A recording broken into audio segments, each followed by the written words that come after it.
Recording in pro-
punya batik harga murah nggak? Mahal. Jilbab? Soal Enggak, kalau saya terjangkau berapa? 35, Kalau jilbab? 50, lebih 60. Jilbab emang ada yang bagus? Pas.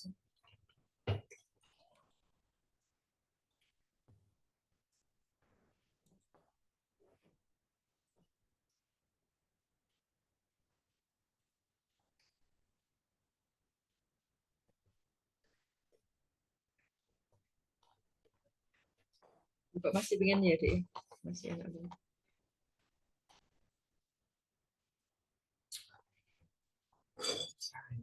Soalnya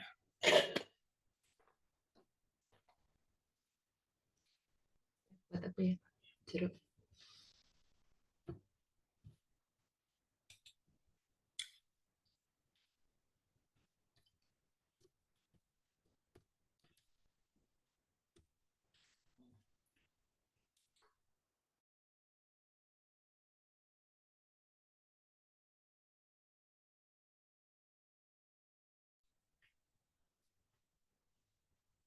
Ini tuh gak bisa di mute sih.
Waalaikumsalam Mas Alto.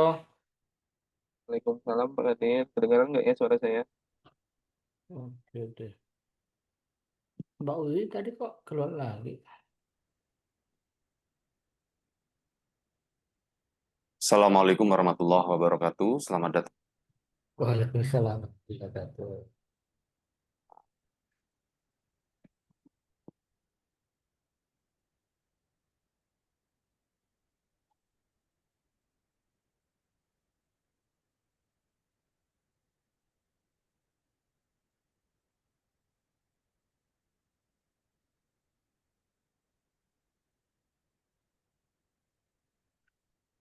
Lima menit lagi kita mulai ya, Pak Denny.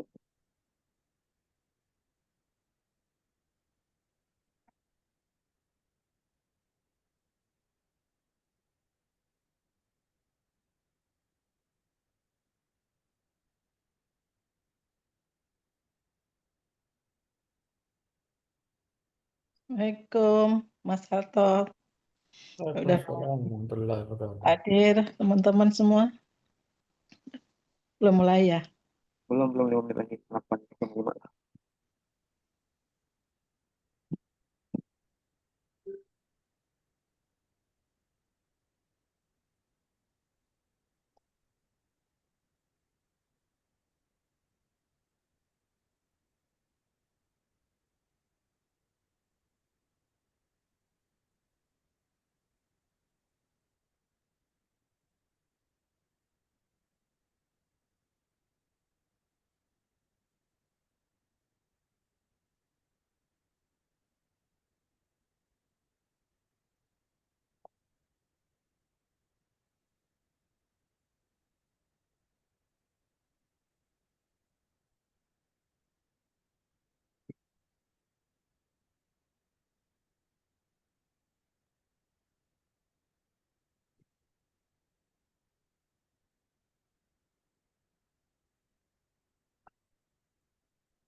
Udah hadir semua ya. Mau dimulai? Iya, mulai aja Mas. Atau gimana? Bismillahirrahmanirrahim. Ya, nggak apa-apa. Bismillahirrahmanirrahim. Assalamualaikum warahmatullahi wabarakatuh. Waalaikumsalam warahmatullahi wabarakatuh. Ya, selamat bertemu lagi di Baca Dua ya. Baca Dua ini kita akan coba bahas artikel yang bagus lah ibaratnya gitu, tapi di quantitative research. Jadi mungkin nanti terakhir saya kualitatif satu lagi, lalu kita muter untuk gantian teman-teman biar baca juga. Teman-teman bisa berlatih menjelaskan lah, walaupun nanti kan artikelnya boleh milih sembarang. Terus yang kita bahas hari ini adalah artikel di Computer and Education.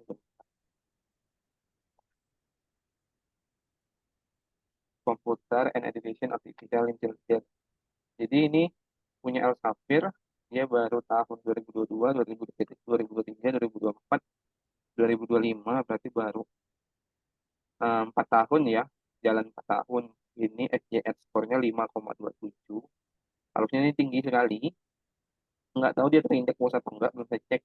Kalau kita bandingkan yang pernah kita publish di sini bersama teman-teman, ini SJR-nya cuma 0,61. Jadi terus apa sih maksud SJR ini? Jadi SJR ini sebenarnya secara gamblang menggambarkan tingkat kesulitan paper kita masuk ke situ sebenarnya. Kalau SJR-nya makin rendah, dia makin mudah harusnya. Gitu. Jadi untuk professorship minimal SJR itu 0,1. Itu ya 0,1 ke atas lah. Oke, lanjut. Nah, ini papernya terbitnya. Jadi hal yang Bapak Ibu tahu kalau dia seperti ini, bentar ya saya klik copy.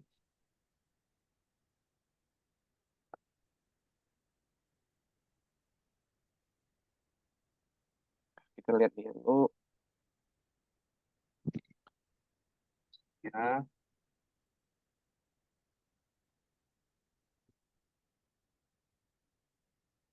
Nah, ini kan open access, berarti kalau terbit di sini ya memang harus bayar, kecuali punya privilege untuk dapat waiver ataupun punya funding institusi. Tapi posisinya 5 hari. Jadi kalau 5 hari udah selesai dapat. Ya, ini, saya kemarin iseng-iseng dapat dari email.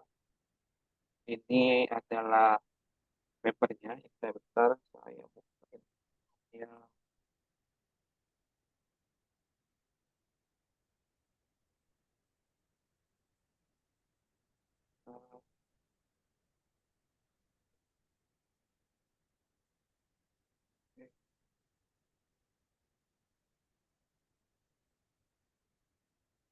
Uh, sambil nunggu.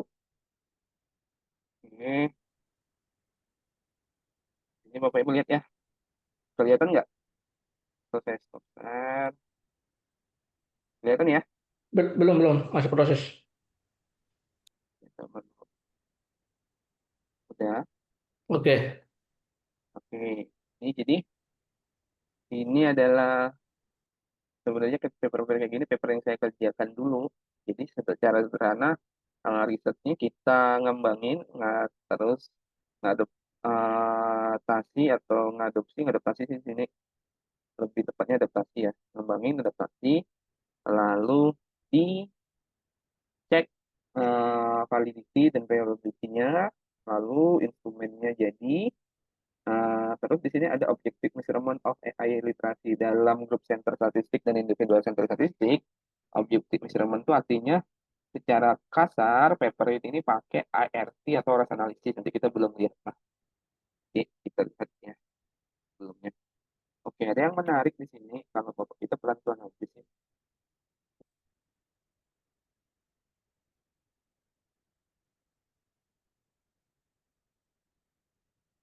Oke, ini.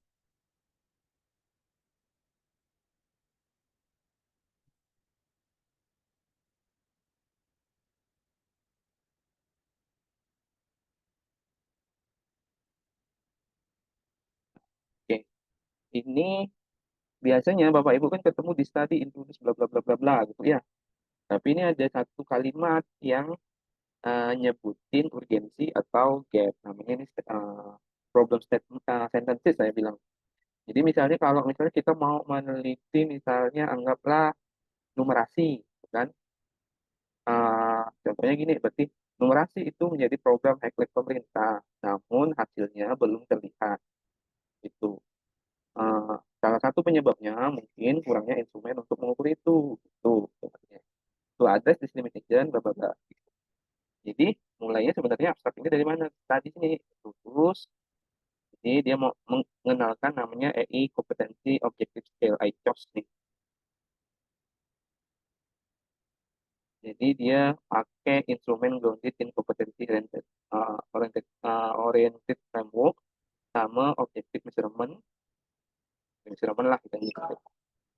Terus ini uh, dia bilang ICOS yang tadi disebutkan itu telah established berdasarkan teori model dan integrate validated item-itemnya valid from prior instrument dan actually incorporate generative AI literasi as a distinct dimension. Nah, jadi gini, dalam instrumen itu kita harus mikir apakah dia single dimension atau banyak dimension. Distinct dimension itu artinya dimensinya lebih dari satu. Itu aja sih, dimensi yang berbeda-beda. Artinya apa? Nanti kita lihat, saya belum baca juga nih, coba baca sekarang. They just profit a sound and comprehensive measurement AI in indicated the potential of modular struktur. Ini maksudnya modular struktur mungkin secara struktur dia valid. Short versionnya scale hasil dikembangkan. Jadi ada long version, short version. Oke, next. Oke, ini cuma valuable tool dia ngomong gitu, statistical application. Lalu HS contribute standar AI literasi support targeted development example diverse populasi. Ada banyak populasi yang ditargetkan sama HOS. Oke, kenapa instrumen paper-paper instrumen kayak gini mudah publish secara sederhana gini. Saya tuh pernah baca dulu waktu saya PhD school yang menariknya ada pasien dia pergi ke rumah sakit, di situ ada polimata. Tuh, ada polimata. Terus sebelum masuk polimata dia dikasih instrumen. Ya, dikasih instrumennya dijawab bla bla bla, lalu dia masuk ke polimata, lalu diakses lah sama si misalnya yang ahli polimata atau dokternya di situ. Tujuannya apa? Memudahkan atau memberikan gambaran umum tentang apa yang kita punya gitu, atau apa yang kita alami. Jadi kalau saya miopi berarti saya tidak misalnya jarak 3 meter saya udah nggak kelihatan gitu. Agree misalnya itu. Atau beberapa misalnya pakai yes or no gitu. Jadi itulah fungsi dari instrumen. Jadi untuk pengukuran awal laten faktor di mana kita tidak perlu ibaratnya ribet-ribet kasih kuesioner, kita bisa nebak itu apa. Oke, lanjut nih, abstraknya cukup bagus. Ada yang menarik di sini, intronya. Oke, ini adalah cara saya ya, biasanya saya pakai kayak gitu. Jadi gini, Bapak Ibu kalau buat paper itu intronya nggak usah panjang-panjang, biasanya kita 2 sampai 3 paragraf lah.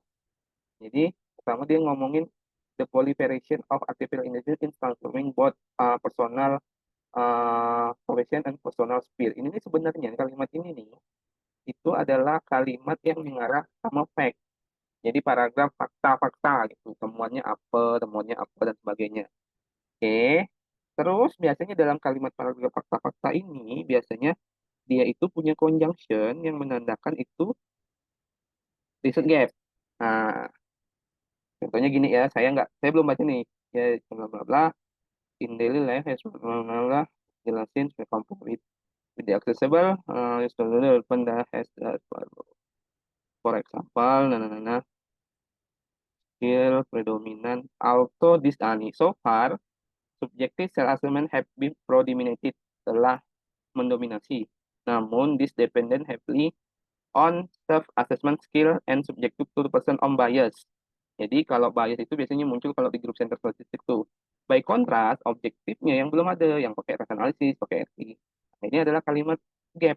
Nah, jadi kalau Bapak Ibu buat suatu introduction harus muncul ini by contrast, in contrary, however, kayak gitu harus muncul di fakta paragraf. Jadi Secara sederhana gitu lah ya, saya pakai bahasa yang mudah dipahami. Terus dia bilang valid skill. Lihat by contrast, bla bla bla, bla. It's built existing tools overcome their limitation. Uh, their current competency model development in AI enable different measure across categories population. A first version of PyTorch, jadi ada first version lagi sebelum dia mengadaptasi ini. Simpulannya bahwa ini adalah adaptasi, ya, bukan develop dari awal. Tapi memang biasanya dalam kata-kata itu kita menggunakan kata development, nggak apa-apa sih. Biasanya udah dibiasain, tapi nanti dijelaskan dalam ini adaptasi. Apa yang adaptasi dari mana? Dari ini, Long yang Mangetto ini. I chose kompetensi oriented framework di kompetensi lain itu kompetensi struktur psikometrik model. Dia sesuai dengan psikometrik model. Terus lanjut, lihat introduction-nya cuma sedikit aja. Intinya introduction ini apa? AI literasi questionnaire itu penting, yang pakai objective measurement itu masih kurang. Itu dah selesai. Nah, lanjut dia buat definition AI literasi. Nah, ini biasa saya ngajarkan Andri ini buat heading-heading dulu. Terus dibuat heading. Nah, di heading-heading ini harusnya dia juga punya konsep yang sama. Pertama misalnya ngasih contoh tentang penelitian sebelumnya, ataupun dia menunjukkan gap riset. Coba kita lihat literasi bla bla bla, cari conjunction-nya.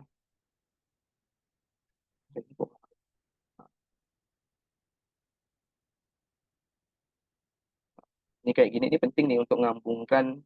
Kalau moreover itu conjunction untuk ide lebih memperjelas kalimat itu, kalimat sebelumnya gitu. Sederhananya gitu. Nih, oke, nih, well Bloom taxonomy remain valuable bla bla bla bla bla. Its content generatability for minimal input is fairly covered in existing competence model. Likely need for adaptation. Nah, itu kan. Jadi ada rarely, ada however, nanti overall, ini simpulan. Dia disimpulkan di sini. Overall, bla bla bla. Nah, tensi skill. Oke. Terus disimpulkan lagi, sekali lagi reliable measurement itu esensial untuk mengidentifikasi gap sama menyediakan support based evidence lah. Measurement AI literasi, dia pasti nanti ngomongin gimana sih mengukur AI literasi, bla bla bla bla. Nah, Bapak Ibu dalam satu kalimat, pokoknya pasti kalau mau baca cepat tuh gampang. Cari conjunction-conjunctionnya dulu, contohnya WA. Terus ini biasanya cuman ini sih kalimat simpulan biasanya. Dia nggak ada conjunction ini oke. Biasanya sih tapi ada conjunction. Oke. Oke, ini salah, harusnya are good. Dia harusnya pas. Ya, tapi nggak apa-apa. Karena dia kan lampau. Oke, lanjut. Lalu dia ini tabel 1. Nah, ini eh, awalnya ini. Oke. Didefinisikanlah yang namanya literasi berdasarkan subkompetensi dari taksonomi itu. Nah, begini, IQOS, bla bla bla, terus ini cara ngukurnya, nggak penting. Ini penjelasan item-itemnya diambil dari mana. Nah, ini penting. Jadi kalau kita nulis paper, kita mau buat instrumen yang dari beberapa instrumen lain, kita harus mengelis atau mensitasi instrumen itu. Misalnya ini apa, berapa item, berapa item, berapa item. Nanti kira-kira mana yang di-delete. Atau apa, ya dalam prosesnya itu namanya item development gitu. Terus student appear vertical validity development knowledge. Oh, ini dia jelasin dari tabel ini ya. Biasanya dalam tabel itu biasanya bawahnya penjelasan. Oke, jelasin. Oke, bentar. Oke, jadi ada yang pakai present study. Oke, in like, oke, ini yang menarik ya. Dia kan udah jelasin nih, di sini udah ada gap dan sebagainya. Terus scientific writing-nya bagus nih. In light of aforementioned limitation. Ini bagus. Berdasarkan apa yang sudah batasan-batasan yang sudah diungkap sebelumnya, biasa based on above mentioned research gap, bisa gitu juga above mentioned tuh yang di atas disebutkan. Biasanya itu ketemu kalau misalnya papernya bagus, flash kayak gini ini muncul. The present tadi in introduction saya belum rather than developing. Dia itu study in introduce a competency object skill and instrument based on the model of Corolus. Ini adaptasi ini with a compass web sub kompetensi dari Anaperdi et al. Rather than developing. Nah, dia udah ngaku dah nih. Dibandingkan developing an isolated new tool, ICOS incorporate content validity item from established in instrument to ensure comprehensive, correct, and systematic rigor. Nah, dia mau memastikan kalau yang sekarang ini mencakup semuanya dan secara psikometrik itu bagus gitu ya. Presentasi metode. Bagusnya di sini dijelaskan. Jadi kalau Bapak Ibu mau mengadaptasi suatu instrumen dari instrumen lain, biasanya tahap yang biasa dicari itu item development nih. Jadi dia sini item development apa sih item development? Dia ngumpulin dulu banyak hal, lalu diadaptasi, dikurangin, diambil lah proses itu. Proses itu diminta, saya rasa diminta sama reviewer untuk dijelaskan. Awalnya 28 dua item pool, lalu phase 2 itu tes item pool, diteskan mungkin, lalu ada phase 3 final item pool, diambil, to phase 2 properties RT di section 2. Oke. Lalu dia pakai RT, nah dijelaskan nih analisisnya pakai RT, terus oke, partisipan, nah to ensure the stable estimation of RT parameter count for the test length sampai hasil N500 targeting. Oke, nah ini Bapak Ibu kalau mau pakai objective measurement, Bapak Ibu bisa pakai citasi ini. Berarti berdasarkan DEMAS 2010 dan Emberstone Race 2013, untuk menghasilkan stabil parametrik itu, nilai sampelnya minimal 500 lah. Tuh, kata dia ya. Kata dia. Ya, participant record the profile online panel. Profile in panel, inclusion kriteria was di kriterianya diambil ini dari misalnya dari after section inclusion kriteria itu regarding educational attainment. Nah, ini kan sebenarnya ciri kalau Bapak Ibu mau ngetes itu pastikan background questionnaire itu jelas atau bagus. Itu aja sih. Terus dibuatlah nanti analisis lah ini distribution partisipan berdasarkan umurnya. Oke. Jadi majority-nya umurnya di angka 20 sampai 30 nih yang paling banyaknya. Oke. Terus distribution educational attainment. Jadi latar belakang pendidikan yang dipunya, dia itu ada high school diploma, vokasi, high school doktoral, dan lain-lain. Terus lanjut. Oke, lanjut. Oke, ini adalah hal yang penting, ini namanya demographic apa ya namanya demographic profile atau partisipan profil. Jadi biasanya diminta frekuensi and ini frekuensi dalam jumlah, ini frekuensi dalam persen. Biasanya saya nambahin skewness and kurtosis sama standar deviasi untuk menunjukkan kalau secara partisipan kita tuh misalnya achieve normality. Oke. Measure and validation. Measure and validation ini, measurement and validation ini pasti usianya pasti validity and reliability. Ini cuma itu, Mbak. Terus dia pakai reliability. Nah, sekarang pertanyaannya, software apa yang bisa digunakan untuk RT nih?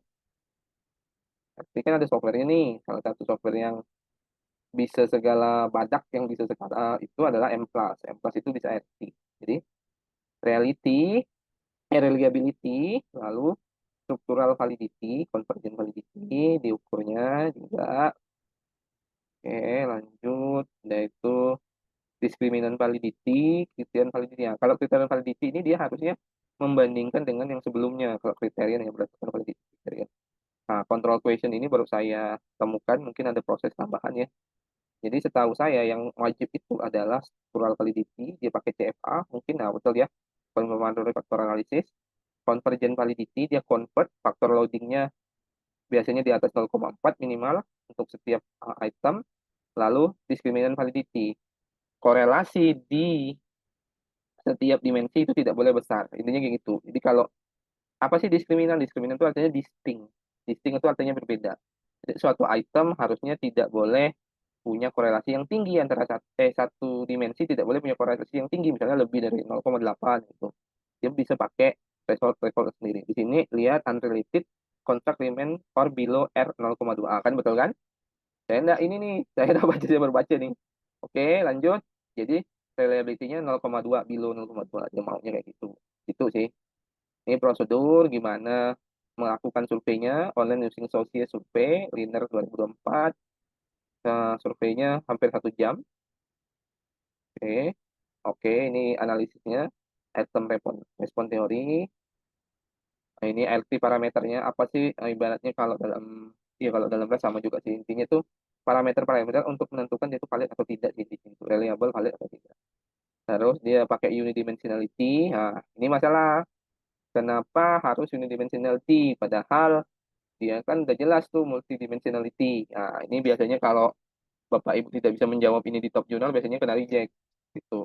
Jadi ini case-nya gini. Jadi ART sama RAS model dengan WinStep itu punya keterbatasan. Dia tidak bisa melakukan multidimensionality RAS analysis. Maka yang dilakukan berdasarkan buku Bond and Fogg 2022 atau 2021 yang lupa saya. Bond and Fogg itu dia bilang untuk melakukan cek multidimensionality didekatilah komponen-komponen unidimensionality dulu gitu. Jadi kalau dia sudah dimensi ini unidimensionality, dimensi ini unidimensionality, dimensi ini unidimensionality, maka dia dikatakan valid secara berdasarkan unidimensionality-nya itu. Tapi kalau yang untuk ngecek multidimensionality apa? Ya itu harus pakai Conquest. Conquest itu dia lebih canggih lah, yang paling canggih ibaratnya dalam objective measurement. Terus ngakalinnya pakai apa? Selain pakai unidimensionality, pakai CFA, confirmatory factor analysis, bisa untuk mengecek kalau instrumen itu punya dimensi-dimensi yang berbeda. So ini selection RT model, biasanya kan dia ada 2 PL, 1 PL, 3 PL. Ya, yang sama dengan RAS model itu cuma 1 PL. Jadi dia di sini fit in decision dicocokin dulu, nanti dia pilih, oh ternyata yang cocok itu misalnya 3 PL atau 4 PL gitu. Kalau nggak salah sampai 4 PL, 5 PL ada kayaknya. Oke. Dijelasin result analisis full item 107 ini setelah di analisis difficulty, diskriminan, guessing. Berarti ada 3 PL nih, parameter logistik. PL itu parameter logistik kalau nggak salah. Jadi difficulty-nya range-nya dari min 3 sampai 3 itu kurang dari 2 berarti isi. Kalau 0 kan rata-rata. Di bawah 0 berarti nah itu aja sih. Discrimination-nya very low, pembedanya guessing-nya, possibility guessing-nya gini. Saya tidak suka pakai ini karena tidak bisa spesifik untuk misalnya kalau saya mau ngecek item A, B, C gitu. Tidak bisa. Oke, lanjut. Nah, local independent ini sebenarnya sama dengan kayak discriminant validity, cuman di ART. Jadi gitu. Jadi local independent itu ngomongin kalau satu item. Jadi di sini kan ada 2 nih, ART requirement. Unidimensionality itu sama dengan convergent validity. Jadi ini beda, dua hal yang beda ya. Jadi uh, dalam statistik grup besar itu ada 2 approach. Yang pertama itu group center statistik sama individual center statistik. Kalau group center statistik memastikan validity-nya itu minimal ada 2 hal. Pertama convergent validity, kedua discriminant validity. Kalau objective measurement RT atau RAS dia minimal unidimensionality, local independency. Hubungannya apa? Jadi kalau convergent validity sama unidimensionality menunjukkan kalau item-item itu convert mengukur satu dimensi, artinya menjurus ke satu dimensi yang dituju. Kalau local independency sama dengan discriminant validity, dia itu menunjukkan kalau item satu dengan item yang lain itu berbeda atau tidak mengukur hal yang sama. Ini kayak gitulah. Oke, nah ini Q3 statistik yen. Nah, jadi ada indikator kalau R-nya itu lebih dari 0,2 berarti lokal independensinya nggak kecapai. Sama kan? Kalau tadi discriminant validity pakai R. Lokal independensi pakai R juga. Nah, ini harus dibaca bukunya nih. Jadi harus baca buku untuk dapat pengetahuan itu. Jadi ini item full yang lebih singkat. Dijelasin. Bla sama intinya. Pakai 3 PL. Oke. Terus ini RT parameter ABG. ABG kan tadi Bapak Ibu udah tahu ya. ABG itu tadi di sini. AB. Oke. Oh, ya. Sepertinya ini misalnya guessing, diskriminan, difficulty kayaknya. Oke. Disebutlah source itemnya, bla bla bla. Digambarkanlah lalu ini cuma pemanis ya ICC. ICC ini menunjukkan kalau item itu dia sesuai probability curve. Artinya orang yang memang kemampuannya rendah, difficulty-nya, probability-nya rendah juga gitu. Orang yang kemampuannya tinggi, dia di tinggi gitu. Jadi probability group. Terus dia pakai, jadi ini semuanya bisa dikeluarkan pakai Winstead ya sebelumnya. Dia pakai perbandingan gender, dibandingkan, nah, kalau di Winstead ini langsung bisa keluar nih, gender, lalu educational attainment, age, comparison. Kalau di sini dia pakai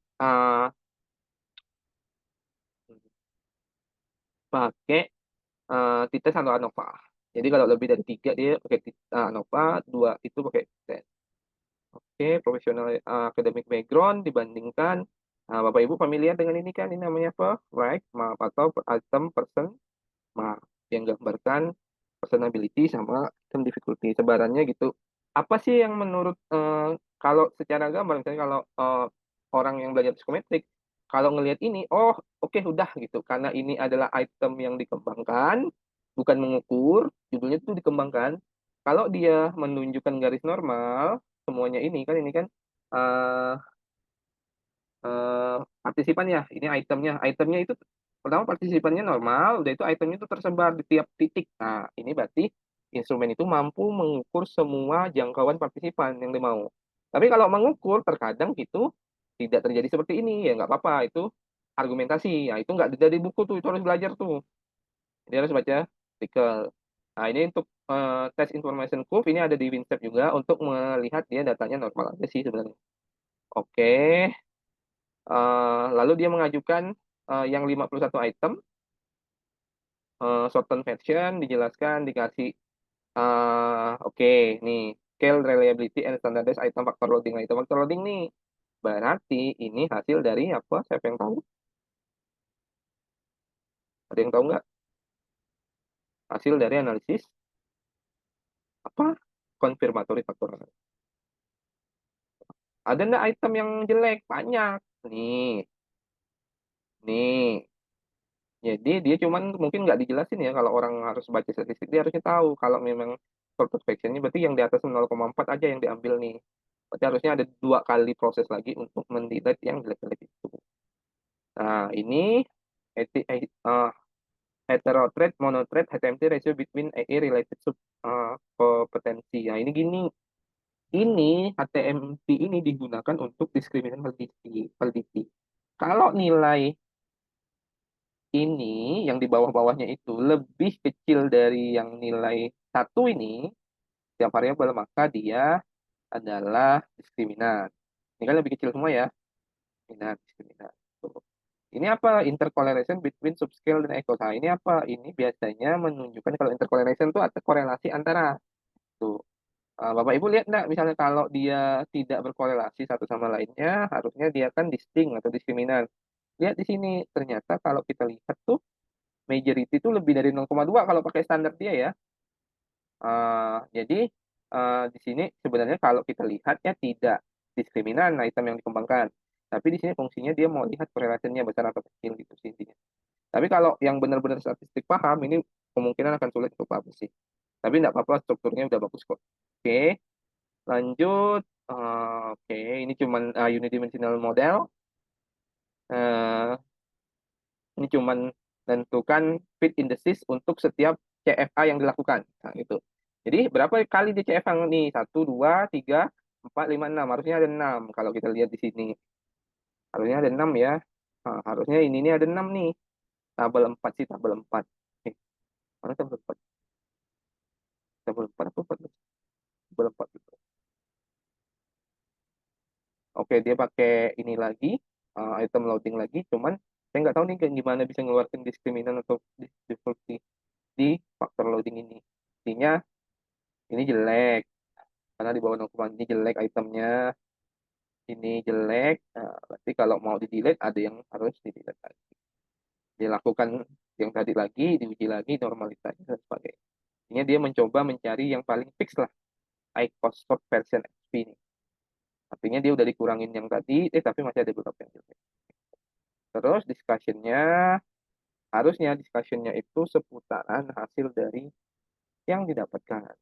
Misalnya, disitu ngomongin development, apa development yang ada gitu. Di sini, inilah sulitnya kalau kita buat discussion kayak gini. Jadi kalau discussion kayak gini, Bapak Ibu harus pisahkan nih satu paragraf, ngomong apa, paragraf ngomong apa, paragraf ngomong apa gitu. Intinya gitu. Tapi gimana cara mudahnya? Bapak Ibu buat situation di atas. Jadi misalnya research questionnya 4, discussionnya harus ada 4 paragraf minimal. Paragraf kelima mungkin implication, practical implication, gitu. Jadi diskusikan yang pertama, udah itu dikasih supported statement, bla bla bla, dicari, diskusikan pertanyaan kedua dan sebagainya. Karena ini cuman introduce, maka diskusinya lebih mengarah pengembangan development. Cuman kita akan kesulitan baca ini, tapi dia mengarah kepada hasil-hasilnya gitu. Intinya gitu aja. Practical implication, mudah sebenarnya buat practical implication zaman sekarang ini. Kalau dulu saya membuat practical implication ini berdasarkan subjek, misalnya untuk teachernya, untuk schoolnya, untuk stakeholdernya, untuk researchernya. Itu biasanya saya buatnya. Tapi mungkin ini dia lebih ke arah penggunaan instrumen atau psychometric robustness-nya. Lalu limitation kita lihat 18 sampai 70. Oh, nggak ada older participant. Limited older participant. Oke, terus ini limitationnya bagus dibandingkan dengan yang sebelumnya. Oke, di sini berarti lanjutannya. Oh, mana sih lanjutannya? Oke, di sini well the indicator at lower expectations. Ya, ini limitationnya dia buat terkait misalnya population up to this purpose. The selection bias cannot be ruled out. Participant was voluntary which may have motivation. Additionally, the financial compensation. Dia pakai financial compensation ternyata. Ya, di sini dia nyebutin kalau financial compensation itu mungkin salah satu limitationnya lah. Mungkin menyebabkan itu menarik certain group yang sebenarnya nggak tertarik dengan AI tapi mau ngisi ini gitu. In addition, rapid development AI could be a limitation. Asal item teknologi itu. Prediction. Oke. Banyak item yang dikembangkan sehingga perlu revisi secara berlanjut. Oke, lanjut. Oke. Meskipun sampel kita itu besar, bla bla bla bla bla. Oke, to research can improve pre and post reliability assessment. Jadi dia menyarankan pre and post reliability. Nih,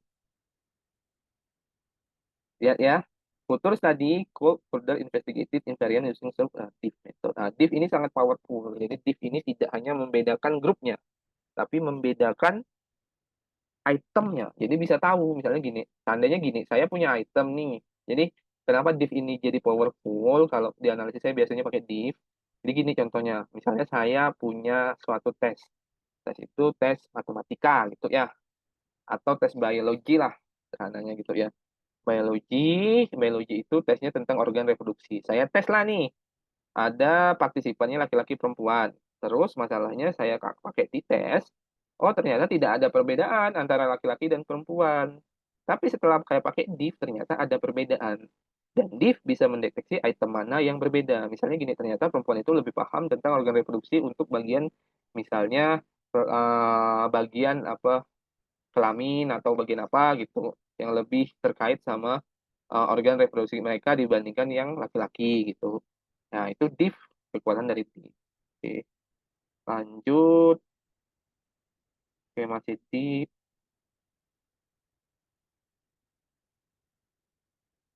Oke.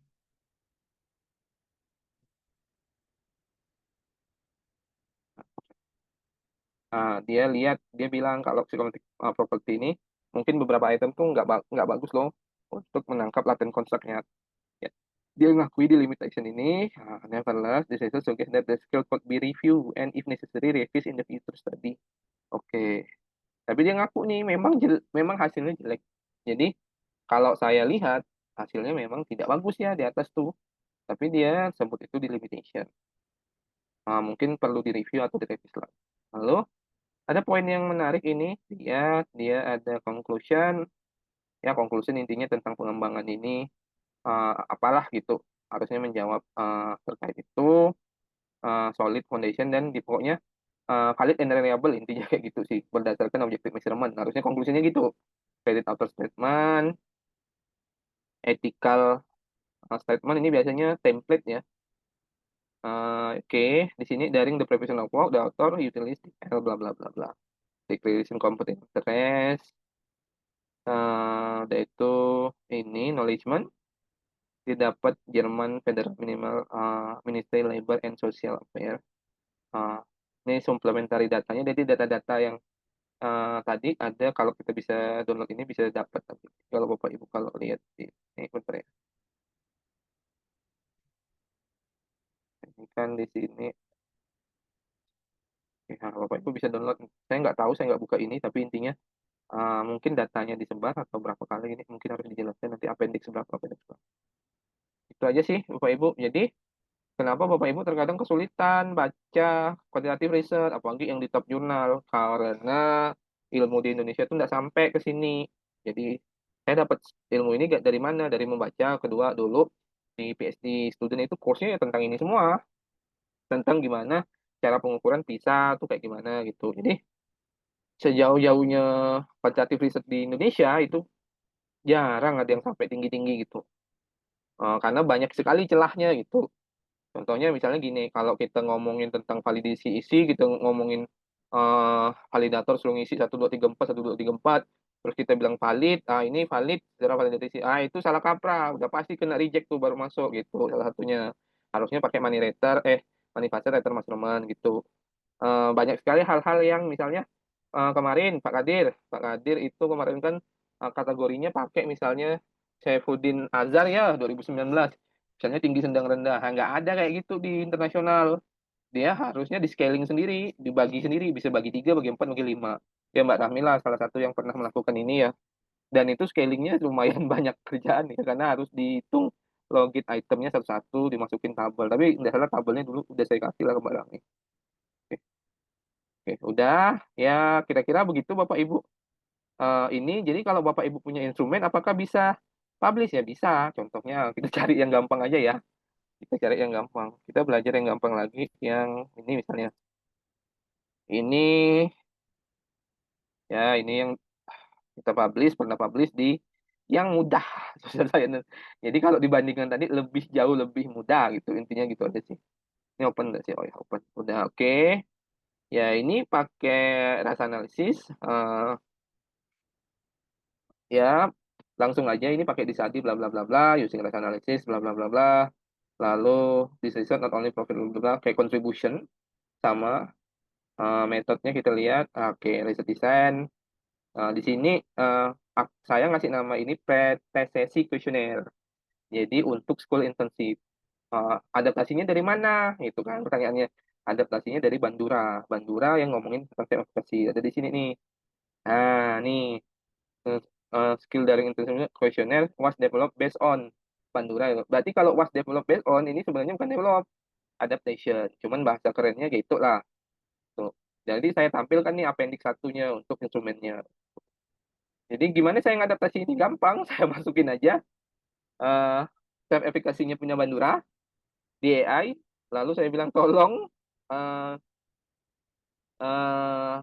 adaptasi ini ke dalam konteks self efficacy for pre-service teacher daring school internship. Dikasih ke AI, saya cek lagi, udah saya pakai itu. Gitu aja, cepat aja nanti. Kalau lebih itunya bagusnya dicek sama teman, misalnya ada 2 teman atau 3 teman yang ahli tentang misalnya bahasa dan sebagainya. Nah, ini dijelasin setiap domainnya dan sebagainya, data analisis. Ya, nanti di W3 nggak salah ada rasa analisis ya. Bapak Ibu gratis kayaknya itu dibuat sama mahasiswa. Lalu ini resultnya.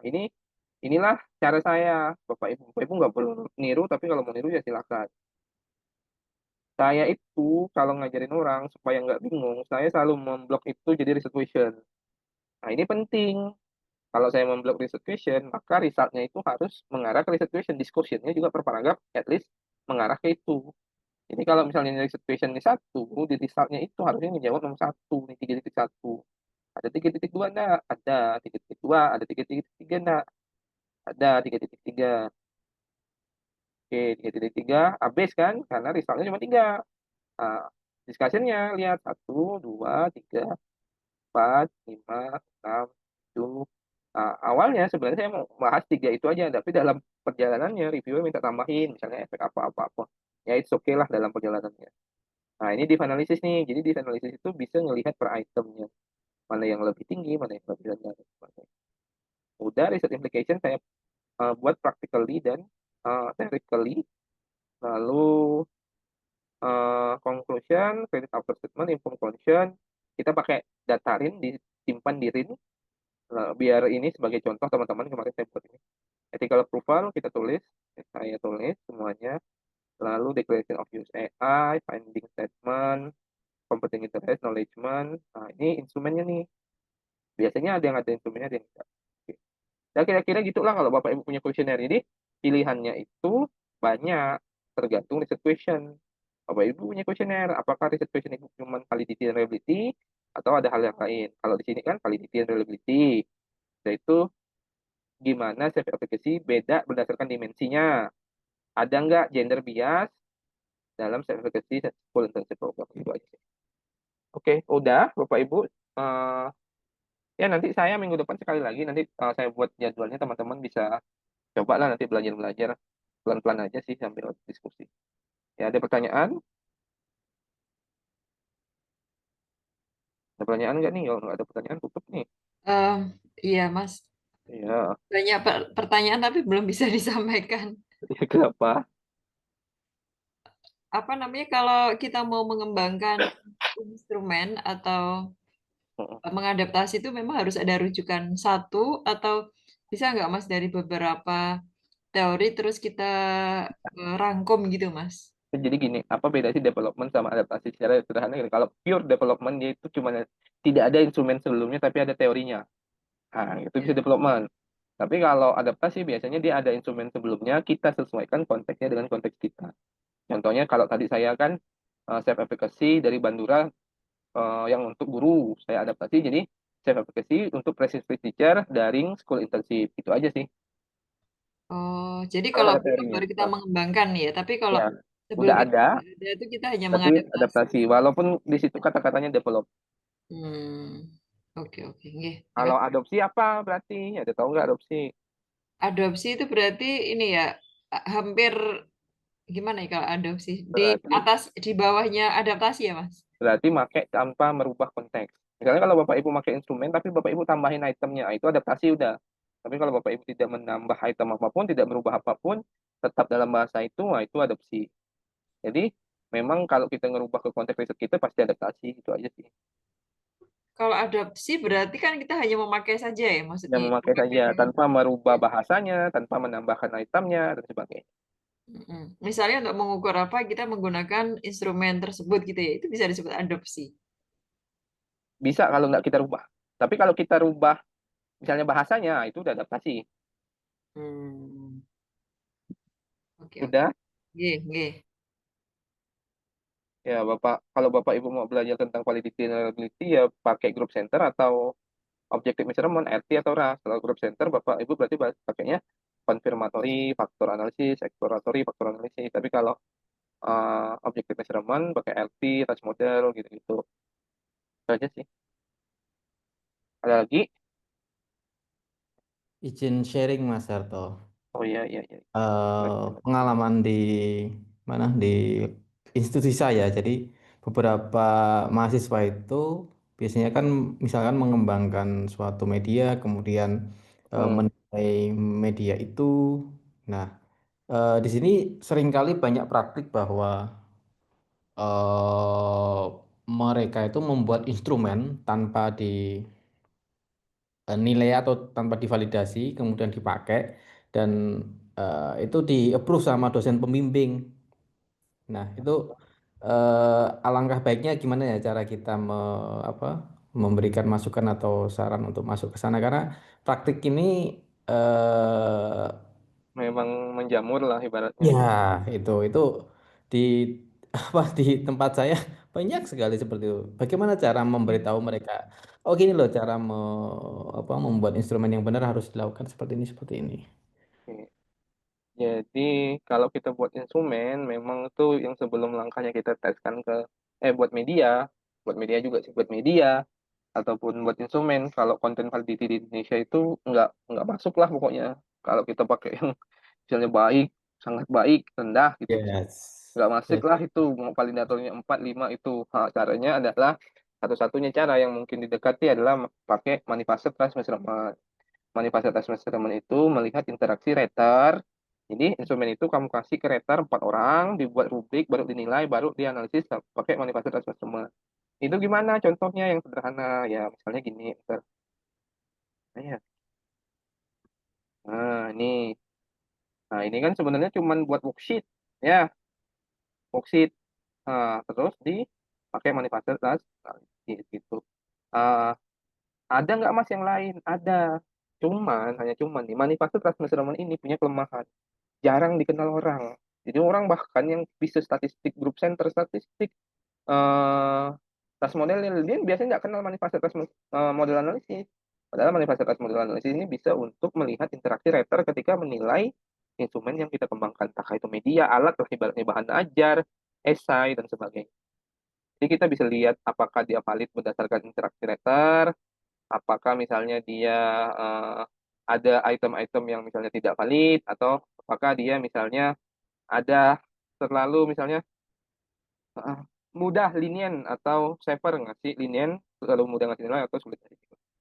Gitu. Jadi pokoknya kalau mau kayak gitu mengembangkan instrumen, pokok kuncinya ini aja, Manifest Attachment Analysis, nanti cari di Elsevier, nanti semua paper tentang Manifest Attachment model analisis muncul. Tapi jujur aja ini jarang. Jadi harus cari editor yang paham ini. Nah, ini sulitnya ini. Terkadang ada yang paham, ada yang nggak paham. Ya kalau dapet yang paham ya syukur, kalau nggak dapet yang paham ya itulah, bertahun-tahun untuk terbit. Itu aja sih intinya. Oke, jadi kalau saya belajar Manifest Attachment Measurement dulu MRM dari Fahid. Dia juga ada buku sih, cuman dia untuk linguistik. Jadi bidang-bidang linguistik itu, ini Bapak Ibu cari aja di Fahid Manifest Attachment, Fahid Ayadus Manifest Attachment. Dulu saya belajarnya di sini, Fahid Ayadus. Ya memang orang jarang tahu itulah sakitnya. Cuman ya kalau kita ada datanya itu ya mau publish, untuk membuktikan itu publish itu yang sulit sebenarnya. Tapi kalau udah publish kan orang kan nggak bisa ngomong apa-apa gitu. Oke, ada lagi? Thank you, Mas Harto. Iya, Mas Harto, punten saya menambahkan tadi ya yang Mas Andri. Sama juga sih Mas Andri, biasanya kami kalau yang research and development itu Mas, biasanya kan mengembangkan media pembelajaran atau modul. Nah, itu kita mengukurnya dengan itu, rater, interrater, dan teknik Delphi itu gimana Mas? Nah, itu saya belum tahu ya. Kalau reader and writer itu biasanya ada di Manifest Measurement langsung keluar. Cuman kalau teknik Delphi saya belum tahu tuh. Saya nggak mendalami teknik Delphi itu gimana. Tapi instrumennya itu hanya kayak ngutip gitu loh Mas. Misalnya dari teori ini kita pakai, teori ini kita pakai, terus nanti para validator tuh ngisi gitu ya. Misalnya validator ahli media, validator ahli bahasa, dan beberapa, misalnya 5, nah nanti dihitung pakai itu Mas, rater interrater gitu. Kalau rater bisa dihitung pakai Manifest Measurement dan menurut saya masih betul ya.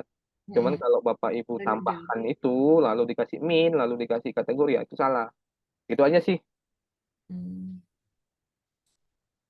Oke. Udah? Terima kasih Mas. Ya Bapak Ibu nanti mungkin terakhir nanti saya ngisi yang kualitatif. Udah itu nanti saya akan buat jadwalnya. Itu teman-teman harus muter dulu pelan-pelan, nanti silahkan dicari paper-paper yang enak dibaca aja. Udah sih. Jadi memang kadang ya kalau saya punya kuesioner, saya itu jelasin tuh biasanya bukan cuma relative validity, harus ada 2, 3, 4-nya gitu supaya itu publish. Kalau validity dan reliability terlalu sedikit sehingga itu tidak engaging lah, menarik perhatian, tidak ada manfaatnya. Nah, dari konsep itu sebenarnya Bapak Ibu paham. Kalau Bapak Ibu punya data, kalau jurnal mau diterima di jurnal bagus, tampilkanlah hal yang komprehensif, intinya gitu aja sih. Oke, udah. Saya tutup ya. Ada pertanyaan lagi nggak? Udah. Oke, udah ya Bapak Ibu. Ini saya tutup dulu.